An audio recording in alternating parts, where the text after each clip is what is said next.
globally, what percentage of music is downloaded illegally? The answer is a criminal 95%. You're watching The Right Stuff live on 5 with calendar girl Anita Dobson, Cunny Huck and Ed Vasey. Let's get on to this then. Your reaction to Lord Mandelson's decision, or plan, to pull the plug on Britain's 7 million illegal downloaders, who between them are robbing music, TV and movie businesses of £600 million a year in this country.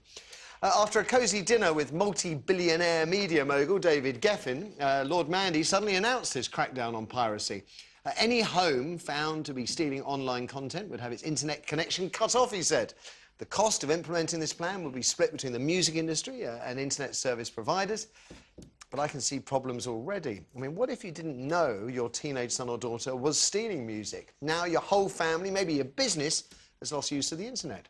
What if people are downloading by hacking via your modem? If you haven't got a security code on it, that could be happening.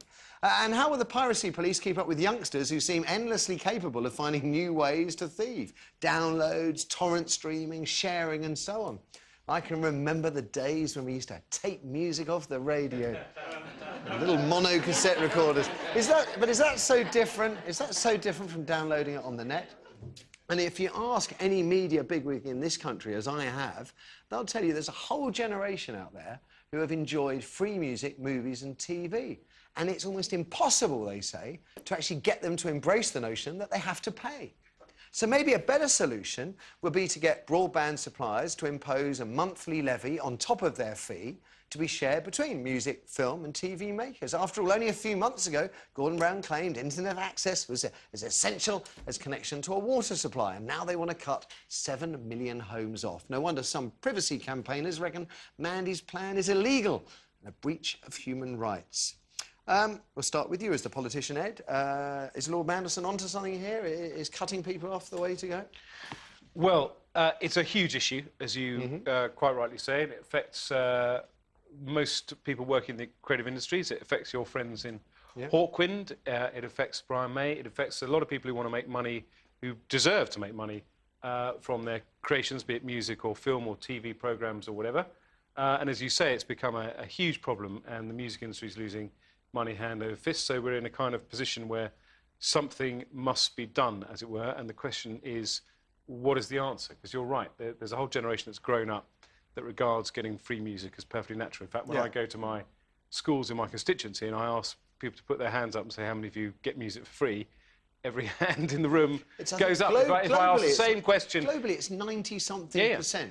If I ask the same... I mean, this is something that always interests me. You know, if I ask the same question, if I said, how many of you have shoplifted in the last 6 months, not a single hand would go up, even if 10% of them had, because they know it's wrong to shoplift. But they're quite happy to say, of course, I get free music. So there's a big, big cultural problem there.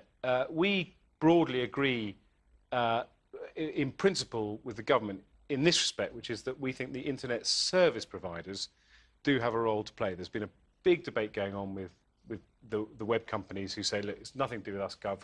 We just, you know, we're the pipes. What goes down the pipes has nothing to do with us. But of course, you know, if it's child pornography, they're quite rightly cooperate with the police, and I'm obviously not comparing the Cutting people off, though, you can accept, surely, that the problem's there. In a typical family, there's going to be one computer shared by everybody, and if only one member of the family is doing the thieving, it could be done surreptitiously without the rest of the family knowing. It could be a family business, and cutting people off... Well, the reason these proposals are so controversial is because, as you point out, Mandy had, you know, it always happens in Corfu, doesn't it?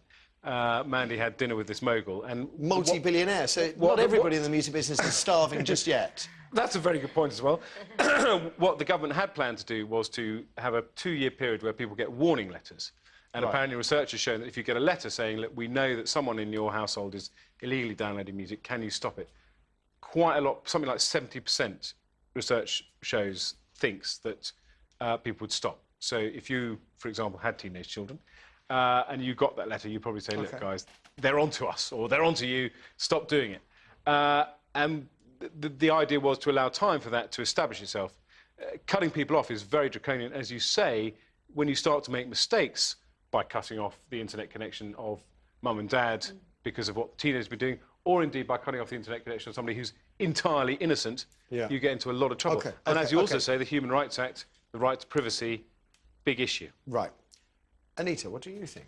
Well, it's a huge problem. Not just the music industry. I mean, films are also being downloaded. TV, all sorts of things. You know, Leona Lewis's album was downloaded before she released it. So it's a huge problem. But I agree with what you said. I think if we just switch it off, then you can raise even more issues that are more problematic. But you suggested... I think you've got to find a way of making money. You've got to find a way of bringing money in rather than turning people off. And saying that that covers, if you have teenage children, then wanting to download a certain amount. And if you go over the limit, then maybe then you have to have a warning or something. I mean, obviously, it does need to be tackled. But, of course, if you have something like the internet, if you open and give everybody open access, then you're asking for these kind of problems. You can't have it both ways. I do think that turning people off is difficult. A much easier solution is trying to find a way of actually bringing money in. And then you can distribute it somehow. And the music business, to give them credit, have understood that. Like Universal and Virgin have done a deal. You pay £10 a month extra, you get unlimited music. I mean, there are websites like Spotify and Last.fm where you can just listen to music for free. And so, in a way, with something like... You can't own it, though, because you can't download... That's like a radio station anyway. Although lots of people have the internet on their phones, the internet at home. I mean, it's becoming more and more of a sort of mobile possibility. The thing is, with films, there aren't any sort of sites where you can pay to watch a film. And I can see how, as you were saying, like, through the years, people have taped music, but just the very fact that you can listen to music on things like Last.fm and Spotify, I think young people don't see it as doing anything I don't think they do see it as anything wrong, but it is undoubtedly robbing the industry, various media industries, of money. Is the solution to cut these offenders off, or try and find a way of bringing the revenue back in? Definitely bringing the revenue back in, which I think could be done with films as well. And also, I do agree with that as well, that a warning letter is a good way of scaring people, because I think if a family received a warning letter, that would be enough maybe for them to sort of police it within their home. The actual cut-off comes on the third. I think you get a warning letter. Then a second thing is a suspension, and then the third time is a cut-off. So... OK. Let's throw it open to you. I mean, all ideas welcome. Is cutting off internet pirates the key? Kirsty, what do people say? Gary agrees with that, and he's on line 5. Morning, Gary. Hi there. Hi there. Is it the key? Well, I'm a composer, so I'm a little bit biased here. I used to be able to make a living out of writing songs, and a reasonably good one, which enabled me to write more songs, which hopefully were pretty good songs. But everybody out there is walking around with an iPod, and everything they're listening to, 99% of it, they got for nothing. How do I eat? Well, if people are cut off, that's not going to get you any money either, is it? You know, you're being ridiculous when you say 7 million people get cut off. As Ed was saying, they get a letter, they get another letter, they get a warning, and eventually 6 or 7 of them will be cut off. Yeah, but in the meantime, Gary, there's no income stream for you. Stabbing each other, but that doesn't mean we shouldn't try. But there's no income stream for you in this solution. It doesn't improve. No income stream whatsoever. Right. And so how do we address that? Even where there is an official income stream on a download where you pay, I think it's 87p. The minute proportion of that comes down to the writer of the song is negligible. It's a fraction of what Barclaycard get for facilitating the transaction. That indeed is true. You know, it's okay if you're Elton, who I used to write with. It's okay for him because he gets money on the tours, he gets money on the T-shirts and the key rings. But if you're a songwriter, how the heck do you make a living? If everything you do is... But this is... Gary, this is why I keep... Gary, this is why I keep coming back to the point, is trying to find a positive way about this. Is the solution perhaps a surcharge on by your internet service provider, a monthly fee, a couple of pounds, and then have somebody that divvies the money up and shares it all around with songwriters, record labels, movie producers? I wouldn't be against that, but you know, I am not a fan of Peter Mandelson in any way, but this is about the best suggestions ever made, because at least it's coming down with the famous clunking fist and saying, at least shaking the fist, if not actually using it. OK, you know, OK, all right, There's no way 7 million people... You know, half a dozen people can get cut off, but the threat of it may stop people from doing it. It's like the kids that... I hear you, but I say again, it doesn't generate the revenue back, which is the problem. It just cuts people off. Thank you for the call. Let's have another. We have Vu on line 1. Vu, good morning. Morning, Matthew. What would you do then? Oh, I would definitely get the internet service providers to stop supplying these websites, basically. The analogy I made to your researcher was like putting a drug dealer 24 hours a day in your children's bedroom and then getting annoyed with them when they take drugs. But, you know, they provide, as Ed so beautifully put it, they provide the pipes. It's not down to them to determine or shape the suppliers of internet material at the other end, is it? Well, it's absolutely down to them. When they don't want us to get anything from China, we don't get it. They can stop us getting this information if they want us to. And quite frankly, Peter Mandelson, you know, he's not even an elected representative of this country.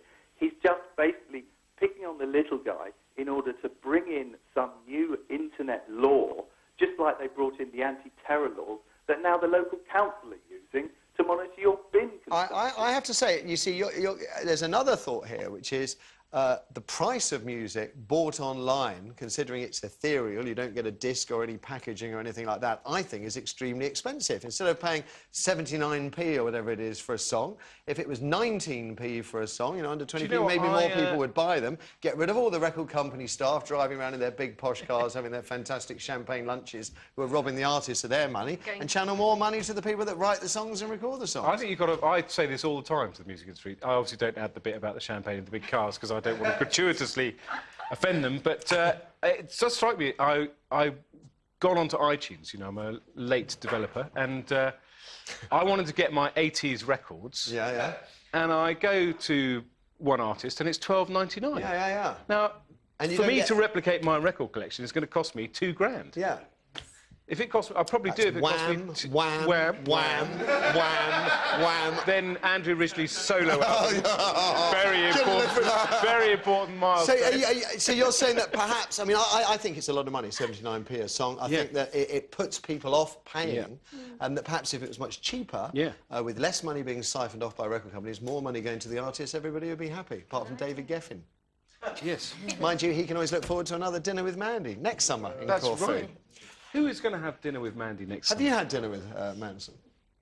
I don't think I've ever had dinner with him yet. Who Mandy has dinner with in Corfu can change the shape of the country. You've noticed that too? Yeah. It's just like, ridiculous. If you want something done, go to Corfu and see if you can bump into Mandy. It's called democracy. Yeah, exactly. Thank you for the calls. Thank you for the last one, Vu. Listen, after the break,